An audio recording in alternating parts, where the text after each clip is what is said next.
never walk this road, then you can talk shit. Gambling with my life, but I refuse to go for nonsense. This the life I chose, this all I know, ain't many options. About to tell the truth, I make the rules like I'm Fleece Johnson. Hey, what's up? This is Big Lee with Hustler Spirit. I got a guest in. We interviewed him, just did a quick interview last week, and I wanted him to come in and sit down and have a longer. What's up, Brad? Hey, how y'all doing today? Doing good, man. Great. First off, I want to say thank you for coming. I know you did time with Fleece. You did 2 stints, right? Exactly. They was both over 10 years, I guess. 15 and a 14, 85%. Okay. And in Kentucky. In Kentucky. Tell us a little bit about your childhood and how you got to prison the first time. Well, let's see. Okay, I'm gonna take it all the way back now. Take it all the way back. Okay. Speak up a little bit. My mom dropped out of high school. She come from a Catholic family. And, you know, devout Catholics always believe in, you know, marriage and stuff before, you know, children and all that, you know, the proper way that, you know, really anybody should live in my book. You should always, you know, love each other before you bear children. But long story short, she somehow dropped out of high school, pregnant with me. My grandfather, which is her father, gave permission. She went to Tennessee, got married. Well, during her pregnancy, she divorced. And I'm wondering, you know, as an adult, you know, as I got older, why? But come to find out, my dad messed around on her with one of her friends while she was pregnant. So she was married, divorced before I was even born. Mm-hmm. Okay, then she gets pregnant again with my sister, a year and a half younger, remarries. And, you know, guy was a Marine named Mike Burke. He adopted me under his last name. You know, I guess my mom convinced him, you know, not for me not to be raised with a different name, so I'd be, you know, felt like I had a family. But okay, all throughout my life, I was verbally abused, not physically, but my mom and myself was verbally abused by this guy, you know.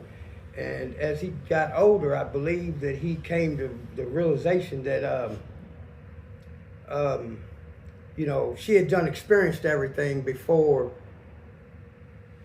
you know, him. Mm-hmm. She done had a child, done been married and all that. And maybe as a young age, he kind of got wrapped up in it because she was pregnant again. So he might have made, you know, jumped at things that he regretted, you know. But, you know, we was raised in a, you know, good financial home, you know, middle class, lived over off Ralph Avenue in Shively in Louisville, and went to, you know, Catholic schools, St. Denis, Bishop David, high school. My sister graduated from Holy Cross after it merged with Andrew Marisi. You know, I was an all-around sports guy, soccer 2 seasons a year, football, had all 4 schools, Trinity, St. X, DeSales, and Bishop David recruited me for my grade school for running back, fastest in the school, track, did it all.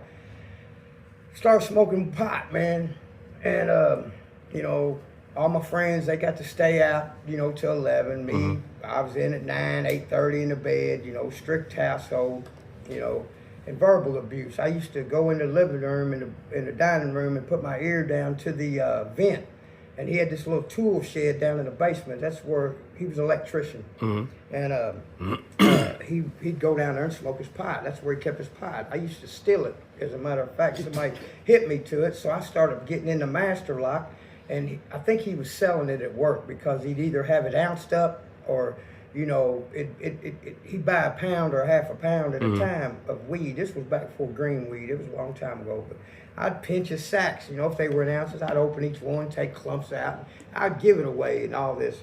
But long story short, me, my buddy Shane Hall, which he's owns Wild Eggs now. He's a part owner of the Wild Egg food chain. And this other guy named Eddie Smith. We'd get high every day before we go to school in 8th grade and stuff. And long story short, I got kicked out St. Denis in 8th grade. And went to Bishop David. Got kicked out of there halfway through the year over my grades and everything. I never was being attentive very much in school. You know, I think I had like ADD or whatever, but I was real hyper, you know. And then I started, you know, getting high, drinking, doing acid, you know, Valiums, stealing them off my grandma. She always had a script of Valiums. I'd wait till she go to the bathroom. She had water pills. I'd wait till she went in there for 15 minutes. I'd take her Valium, dump the whole bottle in my pocket, you know, things like that. But, you know, it come to a time when I think I was 15, and he had me pinned up in the kitchen, you know, started getting a little physical, and I swung on him, busted his jaw. What was he? Why was he on you that day? I don't know. He was just a very controlling person, and he took a lot of, like I said, I think it was because he got older and regretted what he had done. They taught him that shit in the You Marines. know? But anyway, he got to where he was wanting to become more physical. His dad was an alcoholic. Okay. And I believe that, you know, there was probably some abuse in that family, and they say that it leads to the next generation and so on. But he had a brother that was taught school, D-Sales. His name's Tim Burke. You know, but me and Michelle, my sister, we got different dads, same mom. But I punched him in his jaw, and he told my mom, he said, "He just hit me, Denise. One of us got to go." My mom said, "I'm divorcing you." So they got divorced. Well, my mom figured I'd fit in with him, let him, so I started going get gallons of beer at Shavley Liquors, put them in the refrigerator before I went to school, sign in late, you know. I just put it this way. I went to 4 different high schools, never made it through the 9th grade. Wow. Okay, so I ended up out in, my mom met this other guy named Rex Davis. He owned a paving company, and he was a broker, and they got together. Well, he was an asshole too. I mean, 3 straight in a row, right? Okay, well, first time I meet this guy, I pull a butcher knife on him in my kitchen, run him out the door. Second time I meet him, we end up fighting in our front yard. Third time I meet him, I knock him in the head with a stick at Iroquois Park, left him up in the woods, knocked out. That was that. So I got locked up for assault. I ended up going to Green River Boys Camp, okay, when I was 17. Did about 9 months there, and finally they kept me till I was 18.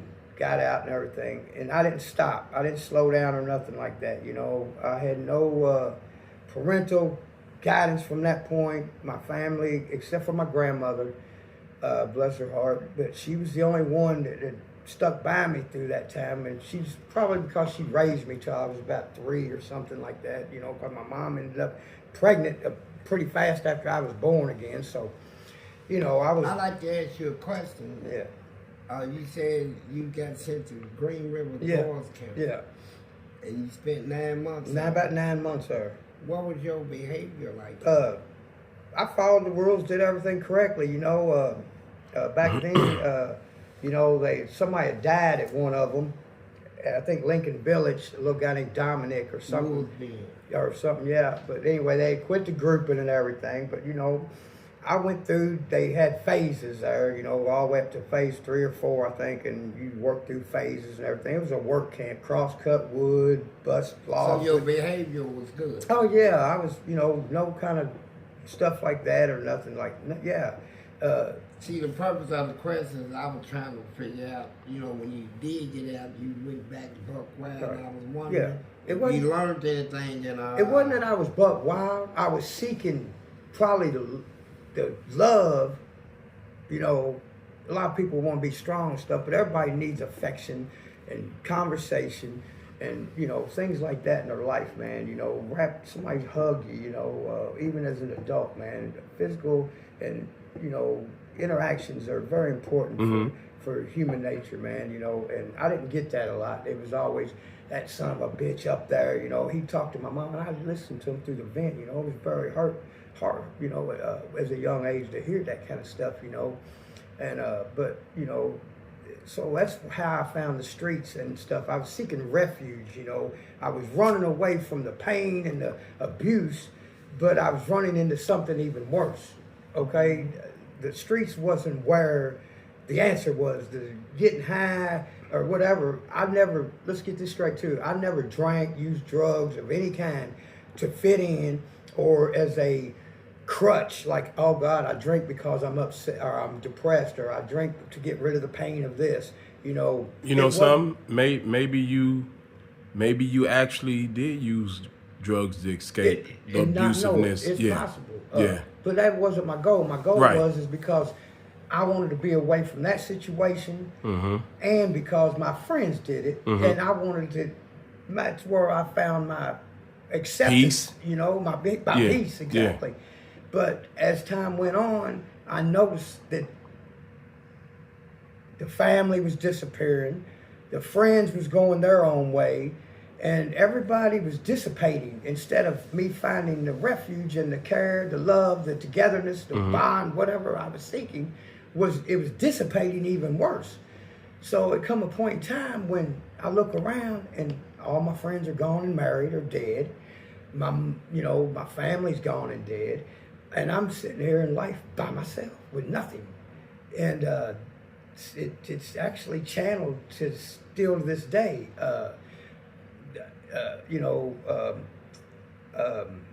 And I ended up in prison over drinking. You know, drinking used to lead me to do things that I wouldn't normally do. In other words, I had balls when I was drunk, in other words, okay? Right. And I, always seemed to get in a mess drinking. And I went to prison. For what? I was in prison for receiving stolen property over 100, theft over 100, and burglary in the third is what I got. I got 3 5-year sentences, run concurrent. They gave me 15 years of max on all 3 of them my first time in. Public defender? Yep, public defender, Rob Eggert. And,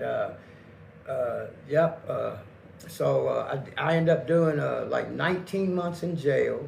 Went and got evaluated, KCPC, see if I was competent to stand trial, which, ended up getting a 15-year under, 15% or whatever. You know what year that was? Yeah, that was in 1986. 86. And I ended up doing like 7 years, got out on parole, went to my grandma's house. Now, did you run into fleecing there in that first stint? I bound to have run into police the first stint because like I said the last time I was on your show, I had went to Western as a camp. I was minimum security classified, and no fences, no tires, no nothing. They put you in the field to work, pulling beads, turnips, whatever. They had a cannery, or you could go over to Eddyville for vocational school, which I did. I took auto body repair. And I was on the phone with this girl named Elizabeth from Lexington, and she was coming to see me. I met her through a guy I met in there, and I was on the phone with her, and she said, "I'd just like to come pick you up and bring you home." I said, "Well, I'd like to be." Well, for some reason, they thought I was going to escape. Or I go to Eddyville. I've been in prison for 3 months, and I go from a minimum to a maximum that quick. Did 30 days in the segregation unit over a 3-cell house. Got out on the yard. First person I meet, a little shitty, James Savage. And then I got partners with Red Hatton, James Hatton. I haven't saw him since, but yeah, I was on the yard with Felice in 86, 87, 88. If he was there at any of those times, I haven't really met Felice. Like, this is Felice Johnson, and but I knew who he was. I've seen him. And heard about him. Yeah, because everybody talks, and but yeah, I knew Felice the first time I went in, but there was there wasn't a lot of young people on the yard back then like there is today. You might be lucky to find any under 20 or 25. They was all older guys. At Eddyville? At Eddyville. I heard it was an age. Wasn't it an age limit or something? You had to be a certain age to even go to Eddyville?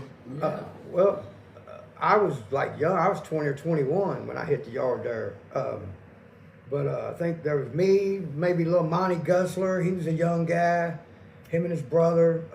There wasn't that many young people on the yard. It was a lot of older people that'd been in for a long time and things like that. And it was completely off the chain. I mean, it was like taking the streets and everybody that did dope or partied or dirt, putting them in one big circle. The worst place you could have been in. Yeah, exactly. If you're going to get rehabilitated or whatever, that was the worst place. And the staff, the guards or whatever you want to call them, they was no help because they were the ones bringing the stuff. Yeah. They was the ones encouraging, hey, such told on you, so you go get them. They was like like us in a way, a lot of them. But then when they decided they didn't like someone, they would target you. And there was a lot of racism. You know, the whites was all racial, but individually, if you talk, they was not. They only become that way in their unit. You know, you know. I think racism is a bunch of crap. You know, on both sides of the fence. You know, everybody should. We was not existent back then, and to carry that as just your family taught you, or your friends or peers, it's a bunch of crap. I've never been a racist person at all. I've had more difficulty with my own race than the others. You know what I mean? Yeah. I've never even had to fight with a black guy or nothing. It's always my own kind, you know. But long story short, I was there at Eddyville for a long time, and you know, dope everywhere. Volumes, pills, weed, you know, stores. It didn't matter. Any illegal activity you think of was going on, just like the streets. So the rehabilitation, the first stint, wasn't there. Let me ask you a question.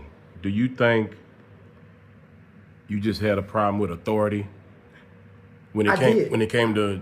I did have a problem with authority because you said you got into it with several of your mother's husbands, and especially when it come to that, I did have a problem with authority because the authority that I was given with the three.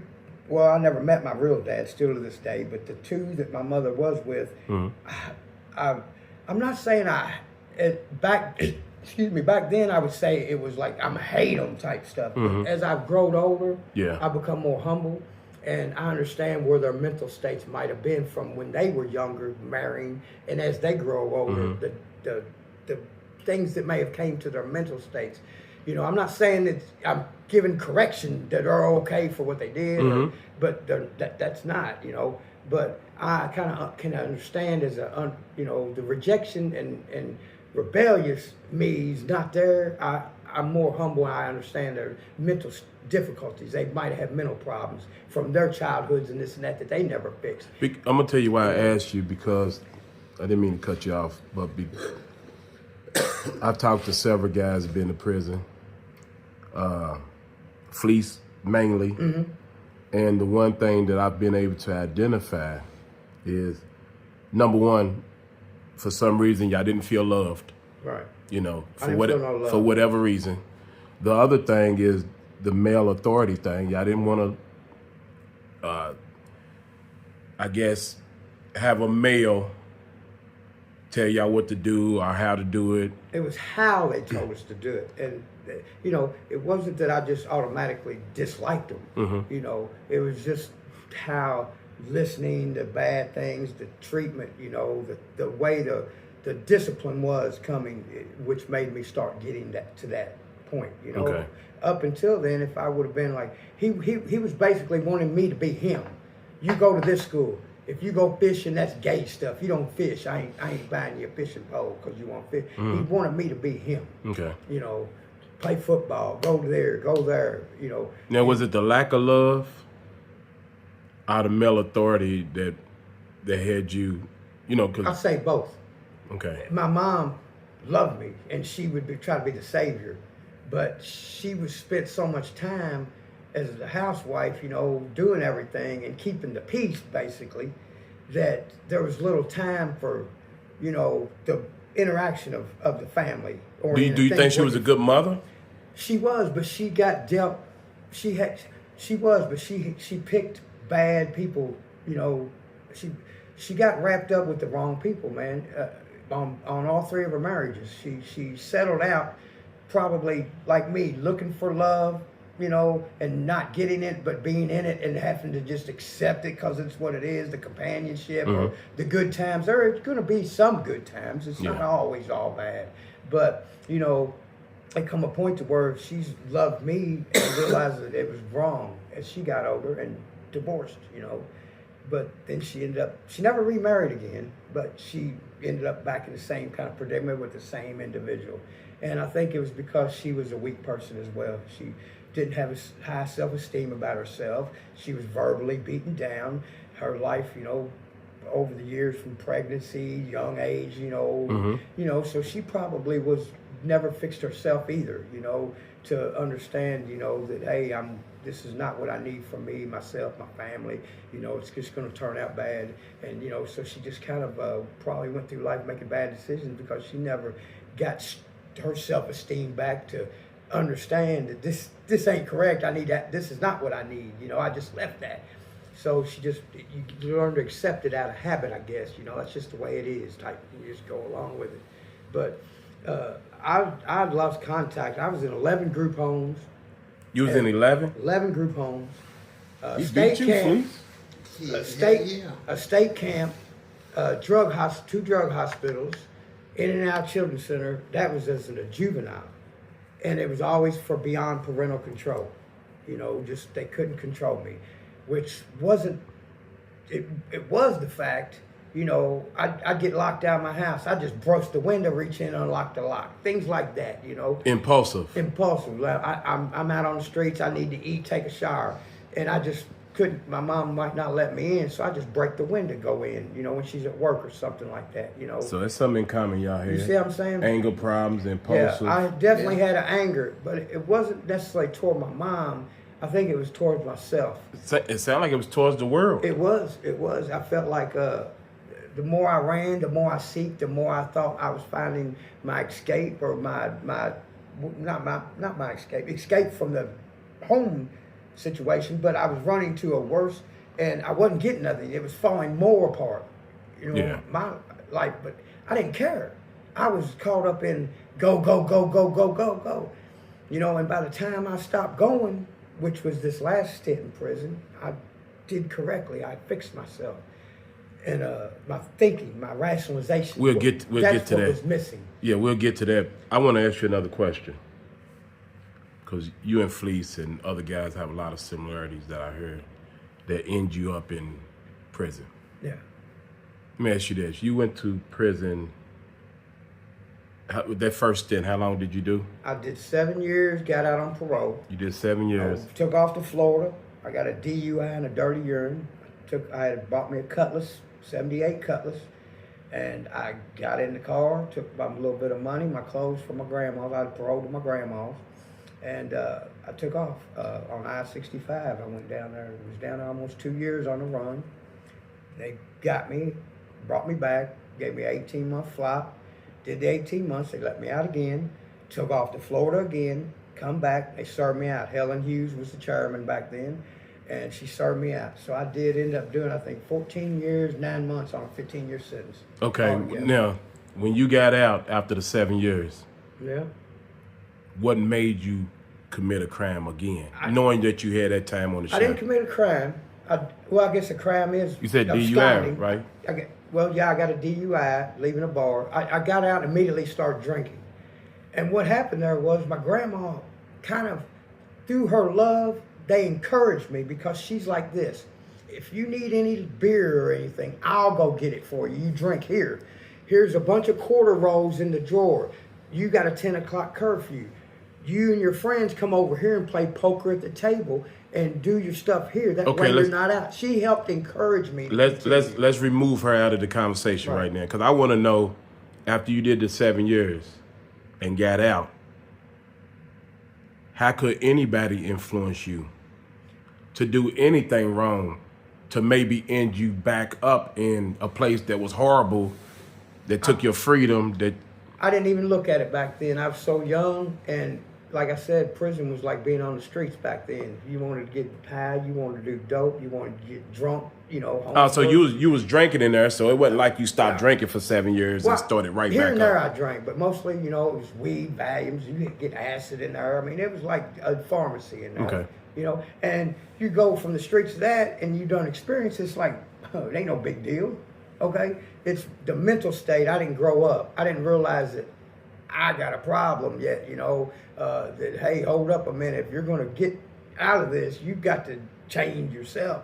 You know, I was just wide open, and when I went to prison, it was wide open. So you didn't care about losing your freedom going to prison, because you was going to be able to. It's the same as the street. Yeah, okay. It was like the only thing I lost out was being able to sleep with girls or something like that, you know. And that wasn't enough?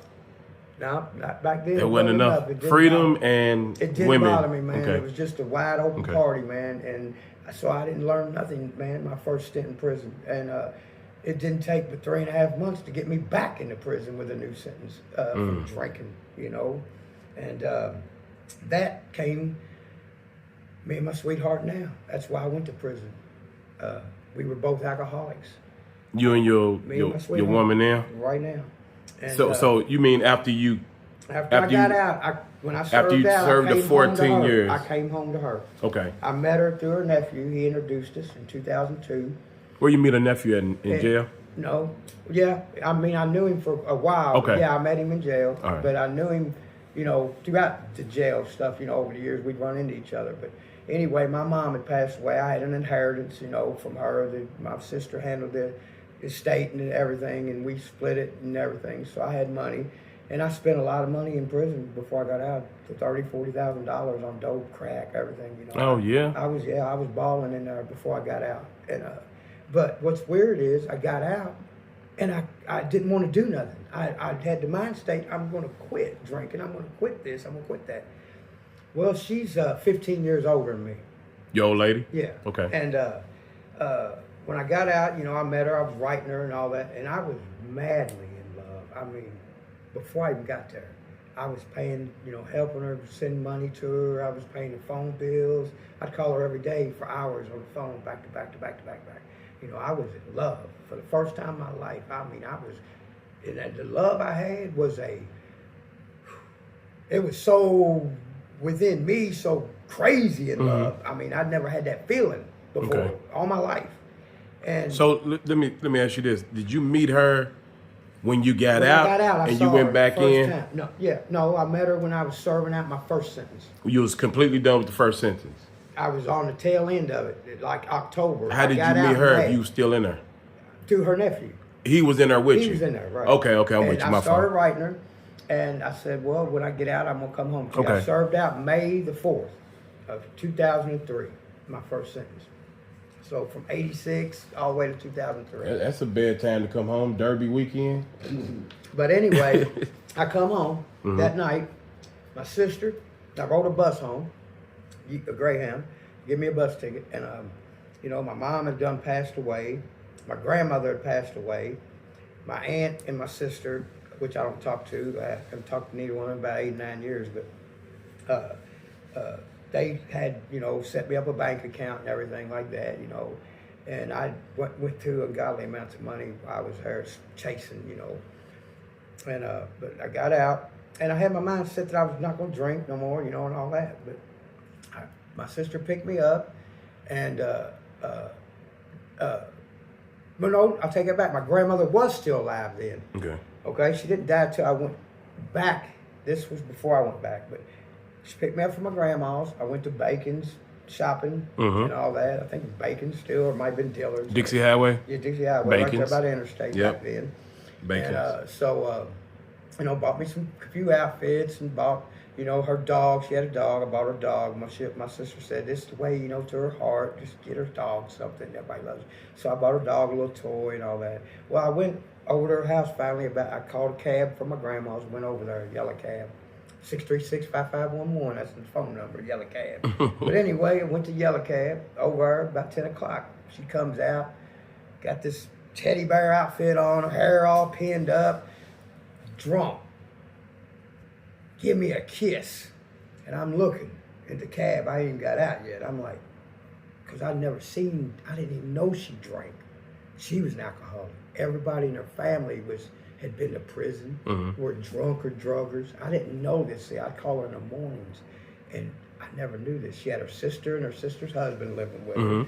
Her other brother was there from Campbellsville, and she's talking about, we'll make a pallet on the living room floor. I'm thinking, hold up, this is your house. But long story short, they're drinking and stuff, and I told her, I said, well, I might as well catch up. Go get me a 12-pack. That's what you said at that particular time? That's what I said, to fit in. It was that easy? It was that. I said, go get me a 12. I might as well. Because of the surrounding. Get where y'all are at. She had an ex-cop over her. It was a friend of hers. Used to work for the Jefferson County. Her name's Mary Ann. But she had Xanaxes. I bought me about 5 Xanaxes from her. Took 3 of them. Bought 2 fifths of Absolute vodka. and we went to the Louisville Manor Hotel to the jacuzzi room for $100. Stayed there 2 nights, went back home, had still another night on. I threw the key on her, said, anybody want the room, go ahead, it's right there, you know. And her whole family's there, like son, brothers, sister's husband. I mean, there's 10 or 12 people. She come from a big family, 12 or 13 of them, 4 girls, 6, 7 boys. Okay, and all of them's over. I'm talking about her son and everybody. And I got all this money. And all of them, give or take, is drinkers or druggers or whatever. So I become like Jesus Christ feeding the multitudes.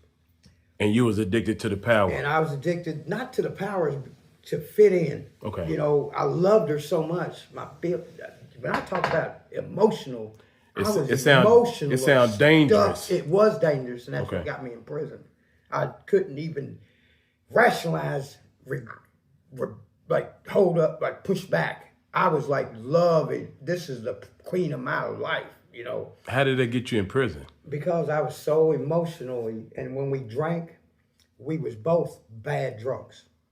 So y'all was fighting drunks. Yeah, she just got off probation for a manslaughter charge. She was accused of killing her brother with a knife. So she come from a degenerate, emotional family. Dad didn't work, you know, moving here. They're from Portland and Louisville. But we got into a bad altercation, man, back in 2003. And I ended up with an attempted murder charge, an assault 1 charge, and an unlawful imprisonment charge. On who? On her, me and her. On the love of your life. On the love of my life. And it got, what had happened is the more I was loving, she was rejecting me. And I couldn't handle the rejection. I'm like trying to be great and do everything right. Let's move. Let's get a home together. I had ambition. I was in love, man, and man, I didn't know how to handle rejection, man. Or maybe she's not in love with me as much as I am her. Mm-hmm. And, you know, I'm thinking, I'm the perfect guy, man. I got money. I got, you know, loving you. I'm here every night. I'm dedicated. I'm loyal. I'm humble. I got all of it. But her family was a lot of, and it still is today, was pressuring her because she, like, always was the door for them. Mm-hmm. You know, wherever she gets a house, they all shack up. You know, they're used to having her and just living free or taking. Because she didn't have a man around at that time. Exactly, and they keep her from that. Yeah. They're allowed to have all that, but not her. She's all, you know what I'm saying? Okay. She was divorced. She has a son about 1.5 years younger than me, which they don't have any really contact or anything, but we were drunk. Wait a minute, her son's 1.5 years younger than you? Yeah. Okay. Yeah, she's 15 years older than me. Okay. Okay. And, but what's weird about it is I was rejected so bad. And I remember we was at the bar that night, me, her, and her brother.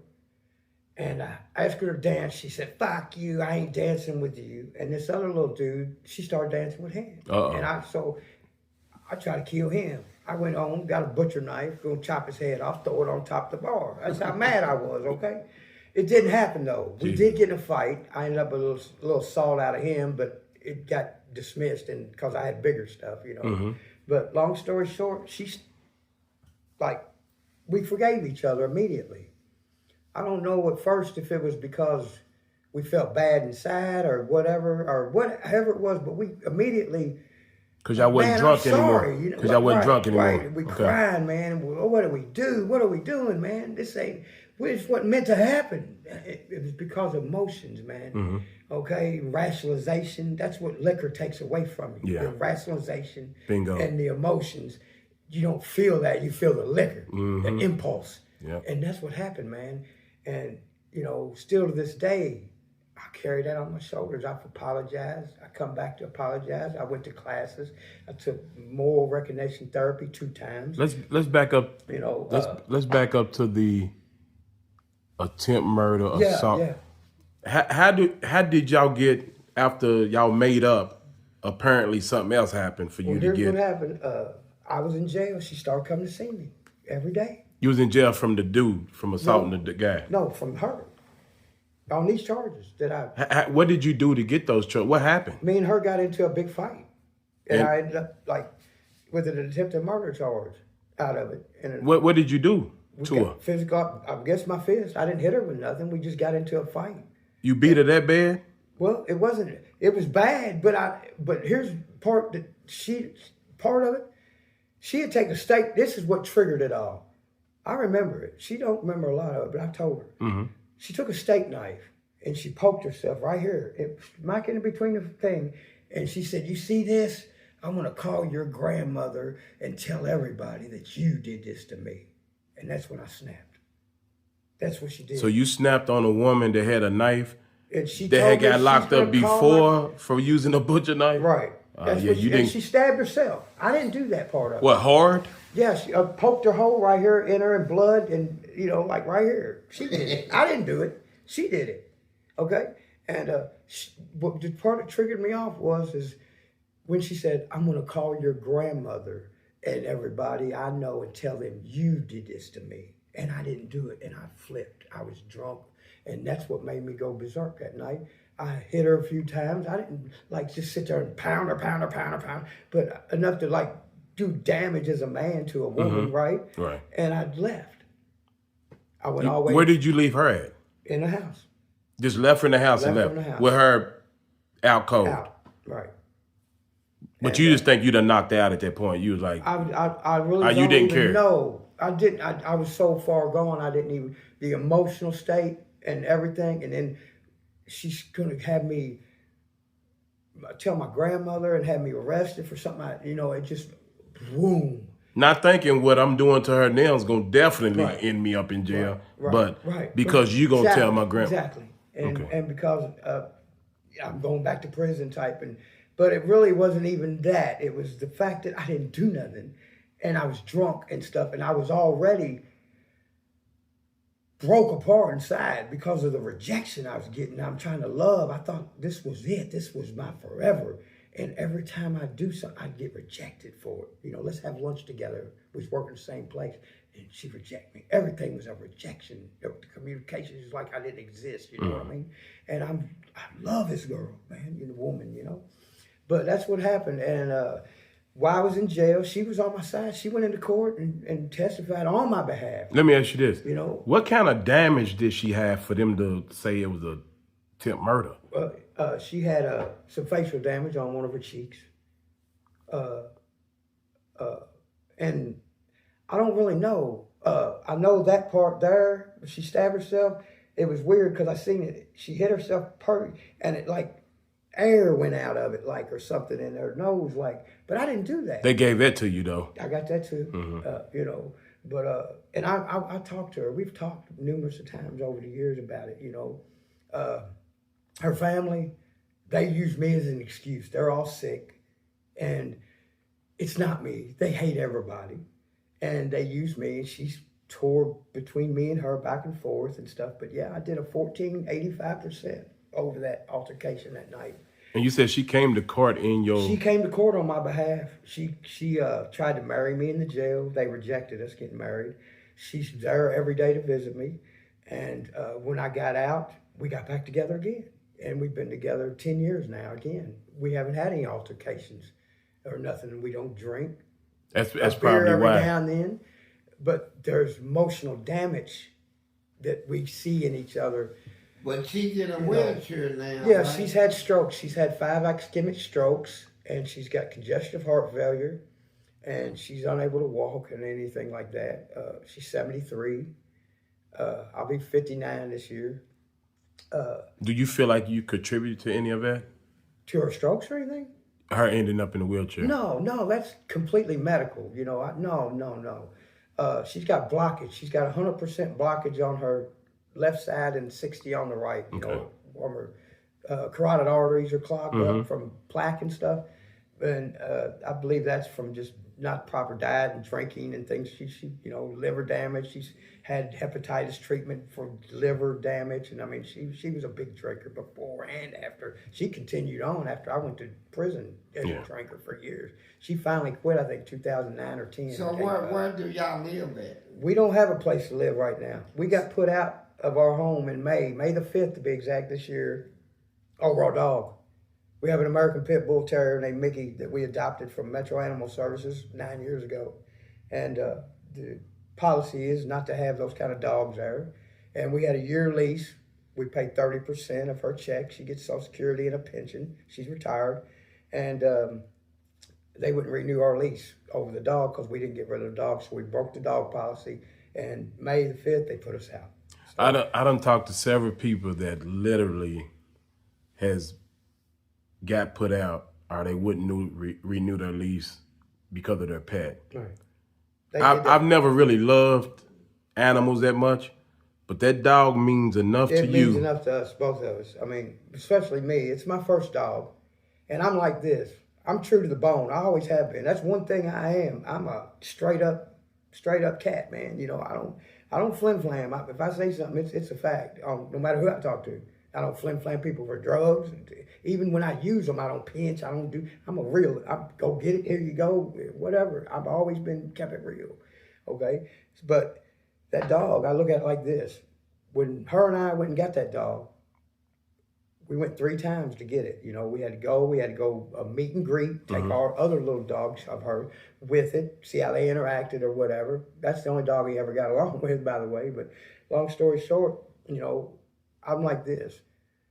We took the initiative and to adopt this dog, to give it a home, to give it a life, love, care, take care of it, whatever. And after 9 years, I'm not going to use my dog as a stepping stone for myself and put him back just so I can step up or to have this, and sacrifice something else I love. I love my dog more than I love an apartment. Really? Okay? Seriously? That's a physical person that depends on me, that is there and licks us and snuggles with us, and the affection that dog brings, you don't get from an apartment. And she feels like that also. She's an avid dog lover. But see, here's the situation. She has stability. She has a check, a pension check, and family, if you want to call it that, as bad as they are bad people. They're not good. They're not healthy. They don't help. They take, okay, and blame, okay? I'm being straight up about it. And they pull her away and then coerce her while nobody's there. Like, and she just finally, okay, you know what I mean? Because that's all she's around. There's no interference there saying, no, it ain't like that. Right. That's why they pull her out, where there's no blockage for me. So I get to her and she gives in. And, we go through, she goes out there, they don't bring her back. Then she comes back, and I'm like, man, you got to dedicate to one thing or the other. There can't be a middle here. You can't get a positive with a negative. It's like oil and water. If you love me, you love yourself. You've got to live the rest of your life first for yourself. And by that, you give me everything, because if you care about you, it comes to me too. You don't even have to say it, give it, it's there. Okay? But you have to let that go. They're putting damage in us. They're blocking us from avenues. They're cutting off avenues. We have no friends. We have nothing, just us. It's up to us. When you run back, you're just starting at zero again. I go to the street with the dog because I don't have checks or family. So I end up on the street. She has a place to go. She don't want to be there. That's why she keeps coming back. It comes to her like, man, I shouldn't have done that. She becomes rational in her thoughts when she thinks about it, and that's why she keeps coming back. But you're just starting to cycle over and over and over. It's like it's psychotic is what it is. Doing the same thing repetitively, expecting a different outcome. It's and we both come from damaged things, and I tell her, man, I'm not trying to hold you from them, but they're unhealthy. There is years of abuse and stuff before me, during me, and after me. So right now, but everybody says it's Brad's fault. It's not. It's not my fault. I'm not the one pulling up. So you and your wife at the moment, we are homeless. Y'all homeless? We are homeless. We don't have nothing. Where y'all sleeping? Wherever y'all We're sleeping in a tent right now, wherever we can find it. And we've been run off from that park 2 times by the police, us and a few other people. And she has a check right now at her sister's house. It's been there since the 1st. She can't get it. Our phones are in pawn. We have 3 brand new Samsungs and a tablet in Why pawn. can't she get a check? They just spitefully don't want to give it to her. I said, well, where's the love in that? Even if you love me, they say they love you, so they would make sure you're okay. It's yours. They don't bring it to her just spitefully. They do everything, and they channel all the negativity through her. Like they have her like. How do y'all take showers and well, we use go bathrooms and stuff? go into, you know, stores or whatever, or restaurants, places that go, and you know, like the halfway house or the shelter. They give showers if we want.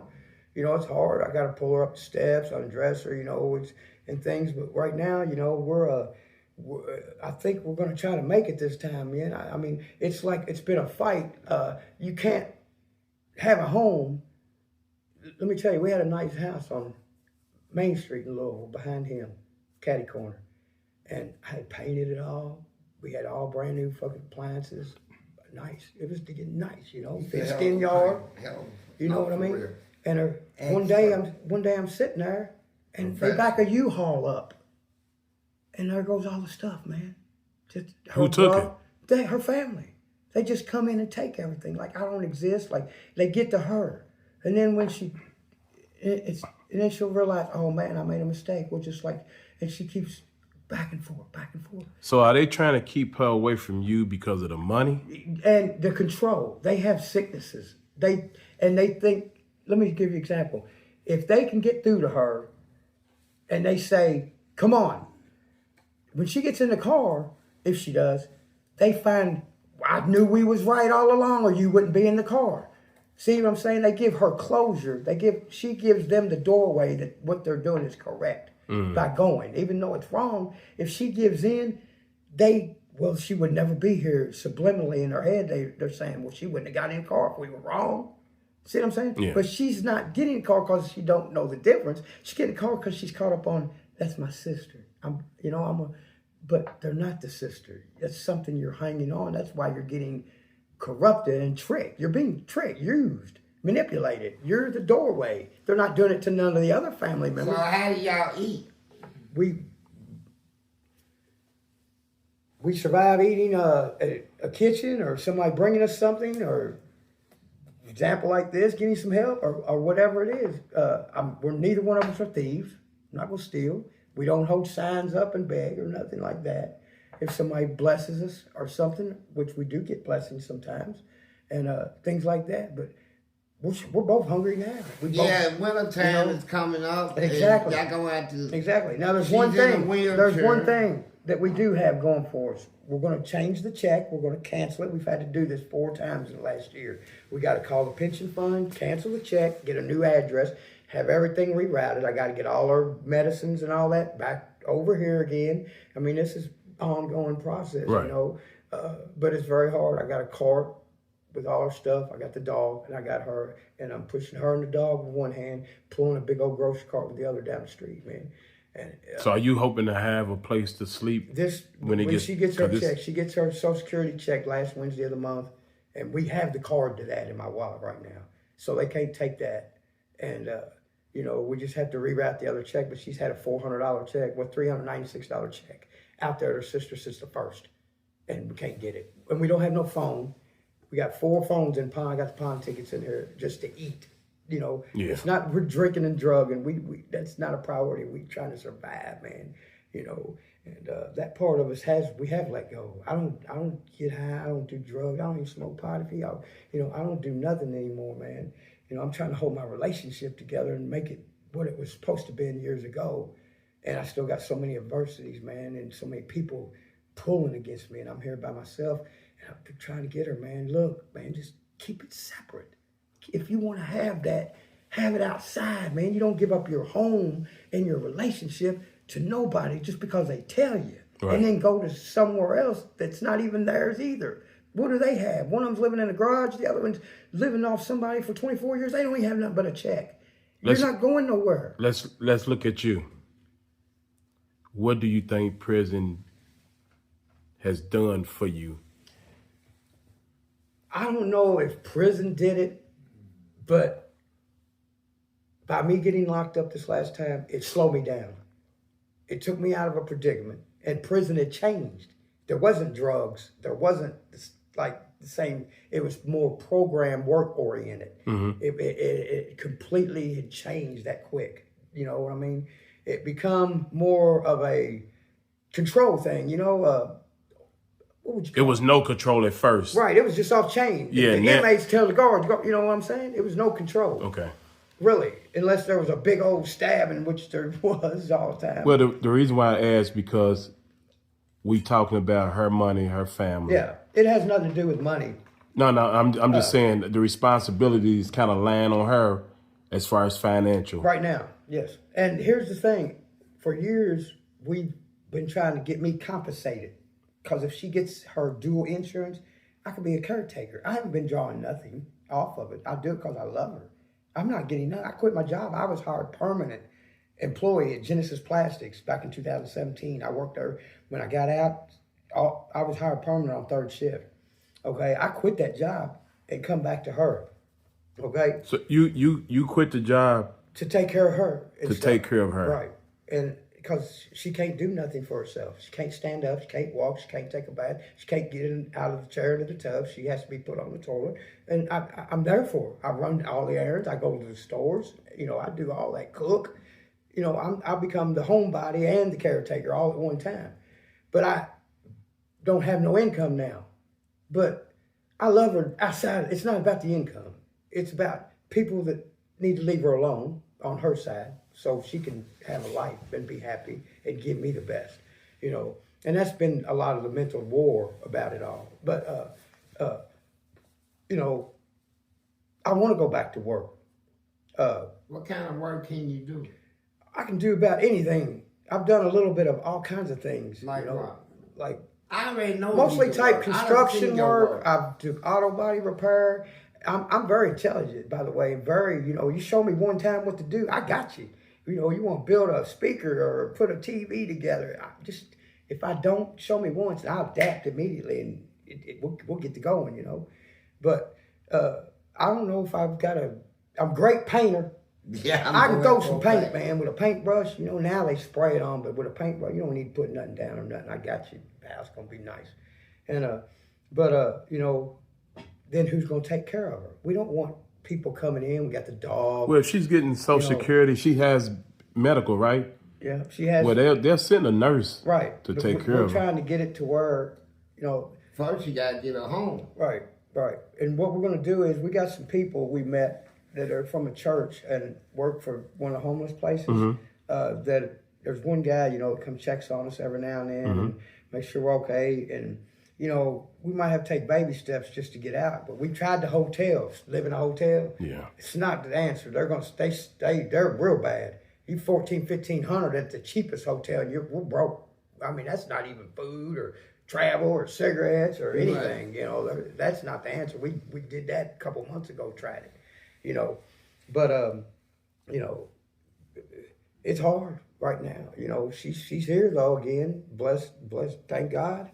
Thank our love for being strong. You're not able to really fully work because you got I got a dog. I got a dog and her. Who's going to work it? I mean, I can't put the dog nowhere to go to work. Where am I going to put her now? Now I got two responsibilities. See, when she leaves, you know, I got just the dog. But now I can't just leave her out there, you know. Right now I'm feeling bad about her sitting there, you know. But Darlene's got her. But what I'm saying is the opportunity is not the want or the will. I got all that. The dedication, the loyalty, the ambition, all that's good. It's opportunity, man. Over the years, this is what has happened. The doors, while you're sitting there wasting away in prison for 28, 27 years, 30 years, however long you may be, people die, people move on, people this, you know, people grow up without you, being forgotten about, and they got lives now. And you wake up and you're by yourself, and you're 60. What do you do, man? You know, and that's the problem with a lot of us, man. You know, thank God Felice had an opportunity. He didn't get the streets corrupt and get out there again. You know, he grew up. But back to the question you'd asked me, I don't think prison necessarily changed me. I think just getting out of it at a particular time and being straight, no drugs at all for the whole 12 flat. I did 11 years, 11 months flat this time on a 14. Got out on MRS, you know, because I did good. I went to classes, AA, every church, you know. And I didn't go because I wanted 90 days good time. That's naturally, but I went because I needed help, man. I needed to learn me. One thing I want to ask you, and this is booty while you're talking. All right. Now this is somebody that been in prison. Y'all done heard him talk. Y'all know his credibility. He's intelligent. They said I raped 100-something people in prison.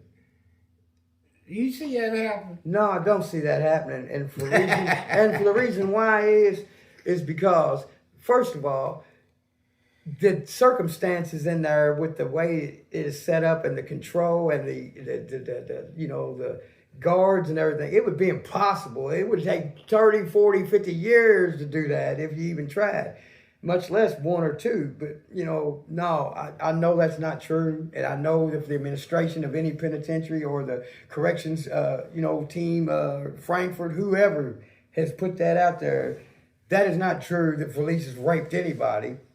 And do you since you was in there with me, you see me try to force somebody to take their stuff? I've never seen Felice force anything. I'm not saying that there wasn't any force, but as far as sexual things, a person, from my understanding and from my being around the situation of that environment, they're not going to do something if they don't want to do it. So it was a willing thing if it did happen in the first place. And, for the rape part of it, that's just one of the administration's excuses for all the wrongs that's happened for them to get out of it. Because it's them that allowed the opportunity. It's them, and I know this for a fact, there were officers that would open the doors and let them go into the rooms together, some of the people, and have sex. Right. It was corruption all along, okay? But no, the rape part of it is not happening like that, like it is maybe in California, some of these more serious atmospheres. Kentucky has a very lax prison system compared to that. And I've been in every one of them throughout Kentucky except for Luckett. I've been in every penitentiary in Kentucky numerous of times. Eastern, I opened Eastern up. I was first load at Eastern. Been there 5 times. Mm-hmm. And, I've been in all these prisons. But no, Felice hasn't, I don't, as a human being, of knowing him now, knowing him then, hearing things. If he was raping somebody, it would have been a charge on him, and he would have been locked up with charge. You see any and registered in Kentucky? Do you see anything? So how are they putting a label on him? When there's they charges, have. Right? Let me ask you this. That's what I'm saying. It has to be bullshit. It is. Let me ask you this. You'd have charges. It's the administration saying it. So where's the charges? Well, you can't tell these people in society, man. The Felice I know is this. I'm not saying he didn't yank the toilets off. He didn't spit on the guards. He did that only because they probably fucking deserved it in the first place, because there were some dirty ass racial motherfuckers back then, and they hated certain people, or they would be involved with bringing this clique drugs and they would take it out. That shit happened. I'm not saying, but this sexual thing, the Felice I know is, he'd rather give you something and help you out of a mess than to help you keep in a mess and then fuck you for it, okay? Right. That's the Felice I know. That was me. Okay? And the rest of it is just because they wanted an excuse to degrade him for the damage and stuff that he caused. I'm not saying he was a perfect, or he might not have, but he didn't rape no 140 people in the Kentucky penitentiary system. Let me ask you this. And I'm sorry that you got that. I'm sorry that they did that. That's fucked up. Yeah, it is. It's crazy. Let me ask you this. Do you think, because I never heard anybody actually talk about how prison has interrupted their life. Like, you live a certain way now because you gave up 30 years, half of your life, in a place where you couldn't work. Right. You couldn't get. You become institutionalized. A lot of them. It's a mental thing to keep. I think about that all the time. How come I didn't become institutionalized?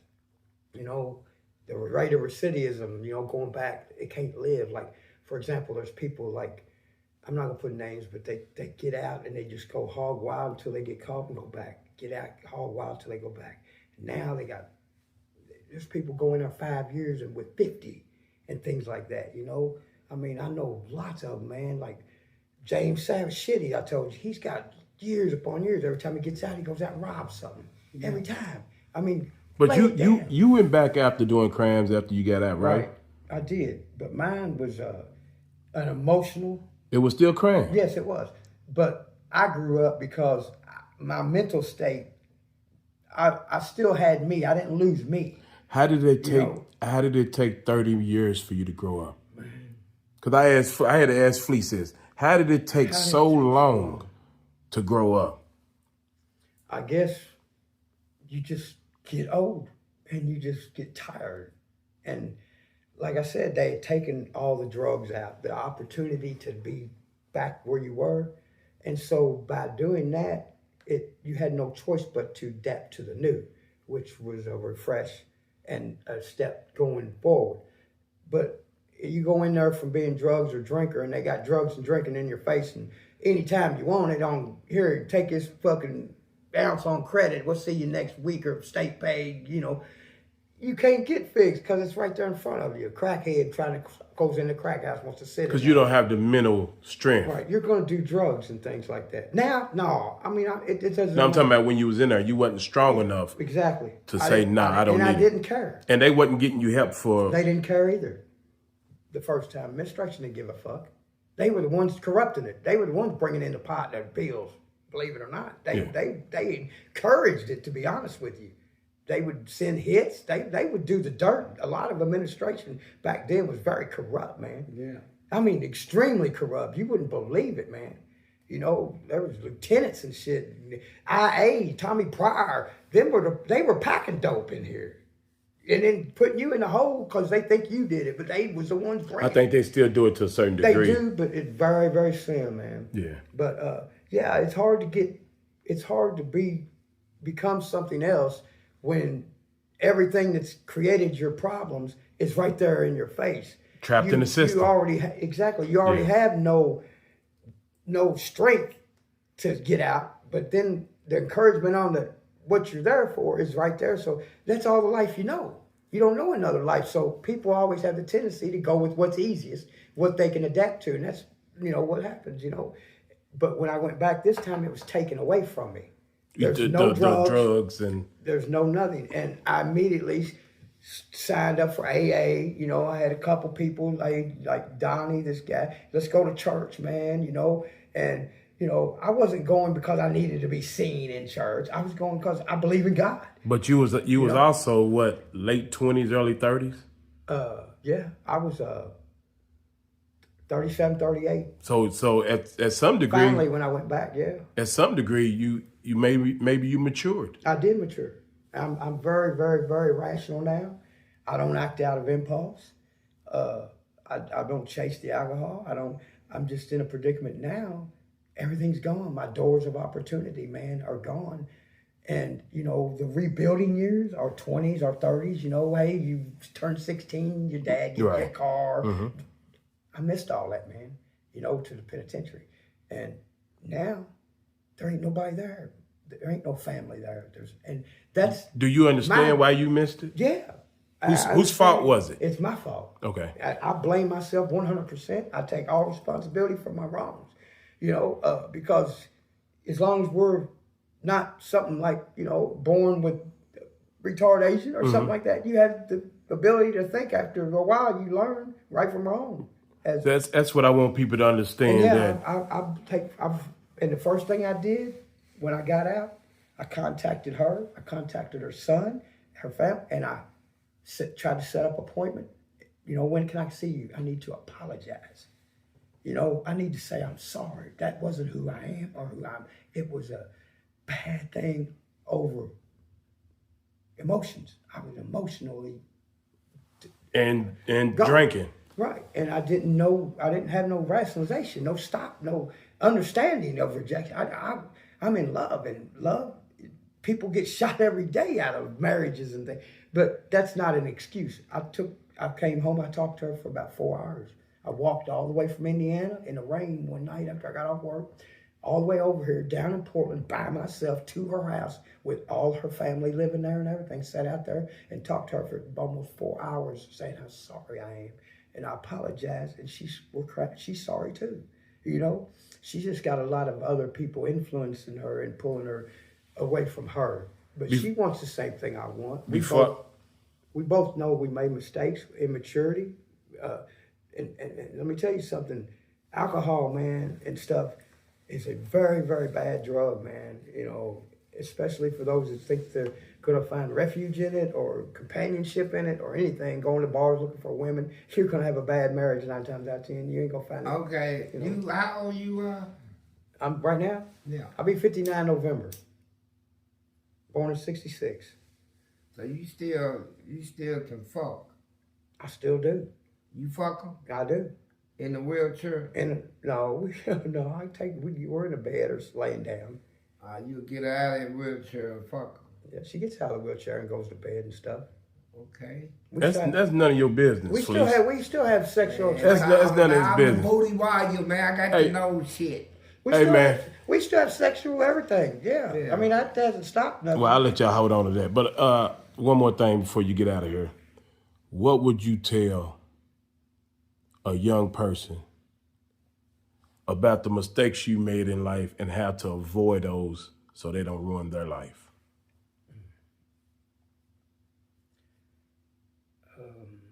I would tell someone that hasn't experienced things that me and Felice or anybody else, I would say, you know, first of all, understand your surroundings. Just because you're in a family doesn't mean your mother and father, they might be drug users or drinkers, you know, so I can't say follow what your mother, you know, it's clearly up to the individual to use the mental capacity and strengths that they have and make decisions when it becomes time for them in their life where their decisions are based upon their life events.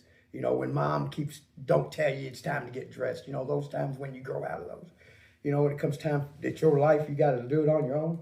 To be very careful in finding any kind of peers that's going to lead you the right way. If anybody is in a situation that, you know, is below or less, those are not who you want to seek answers from. Drugs or alcohol, stay away. You're not gonna find nothing there, whether it's pleasurable or anything. You know, if you're in a bad situation, no matter what, if it's your family or anything like that, you immediately need to take refuge somewhere and get out of the situation if it's a bad or upbringing, anything like that, because you will be damaged by it, and it will cost you something more serious later in life, 9 times out of 10. And, you know, it's just, you know, use your mind if you know, for what it's meant to be. Make an individual inventory of yourself. It's, you know, whether you lose something, if it's hurting you, don't stay in it. Get away from it. Find something better that's pushing you in the right direction or encouraging or anything like that, because anything else you're going backwards. And it don't take much to go backwards, you know. And going forward is a lot easier than living in this hell. Well, most people don't know. Wait a minute. Most people don't know you know, young people don't realize when they get 50 and 60 how the body wears down. You don't have the energy. You can't work like you used to. Definitely opportunity. You can't get unemployment. You have no friends. Your family's dead. And that's why the majority of people are stuck out here. The only difference in me and a lot of the other people that are stuck out here in this situation is I still have the will, the want, and the clear conscience to go forward. I haven't gave up and settled out. Well, there's a meal here and I'll just drink tomorrow and I'll get my meal the next. You know, don't let go of who you are, man. Hold on. Your life is valuable and it's special, and you're blessed by, you know, to be put here and live it to your fulfillment, man. You're the only one that makes yourself happy. And, you know, if you're happy, you can give the world happiness, and you'll find companions, friends, and everything that are like you, as long as you keep your mental state correct, man. It's about you. We appreciate you sitting down with us, Brad. Let Felice sit. Let Felice sit and down. I love Felice. Let Felice sit down real quick right there. I love Felice. Y'all got the game fucked up. Yeah, let Felice sit down, because he ain't gonna be right till he gets some attention. Yeah, that's my dude. My dude. I'm gonna ask you some questions before we get out of here today. Why did you mess your life up? Do you see how all of it just came out of? Mm-hmm. Why did you mess your life up? Well,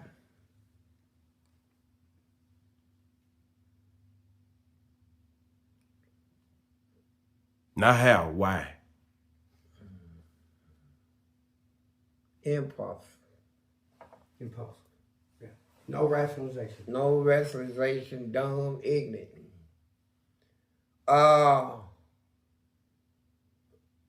Rebellious towards authority. Yeah.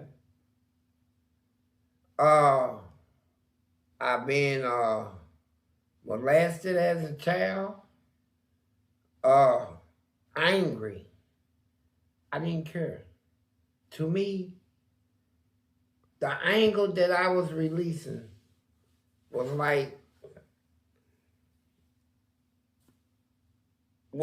peace, to get it out of me, to get this frustration out of me. It solved everything. This, wherever it takes me, you know. But when it took me to where I ended up at in the penitentiary, I was like, oh. So let me ask you this. Maybe this is what makes y'all situation different than mine. Did y'all ever think you was gonna get old? No.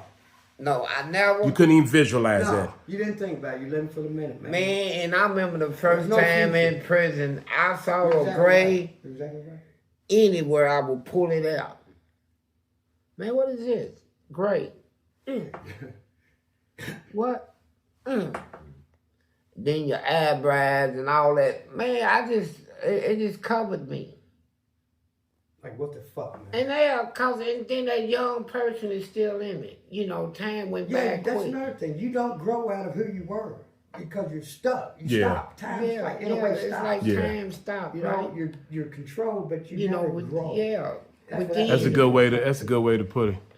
You don't advance anywhere. You know, you don't have life's events in the way. But I think y'all just hit on an important point when y'all said you don't even think about getting old. You don't. Because if you don't think about getting old, how can you prepare for when you do get...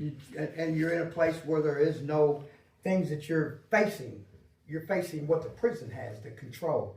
Go to your job, go to school, or something like that. But that's not interacting in life. Life is the openness, the freedom of it, and the experiences, the ups and downs, you don't face that stuff. It's always the same. So don't go to prison. Stay free. Exactly. Sucker free.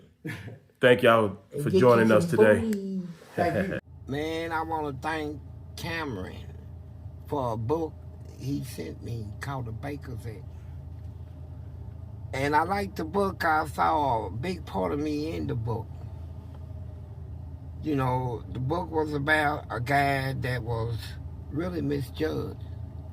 You know, he was considered weird because of his belief, right? He believed strongly in God, and sometimes he gazed at the sky. And well, back then, the Baker's Act is it's a law giving the state the right to put a person in a mental ward or something. If they think he's harm to himself or others. And so people put a complaint in to the police and they put him, lock dude up, so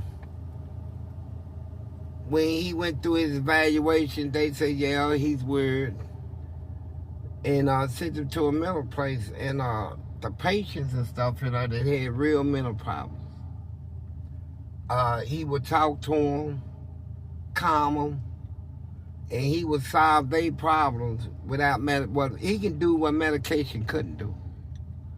And he was teaching love, man. And the book said that he was more of a listener. They listen and don't try to fix things, right? And he was a great listener.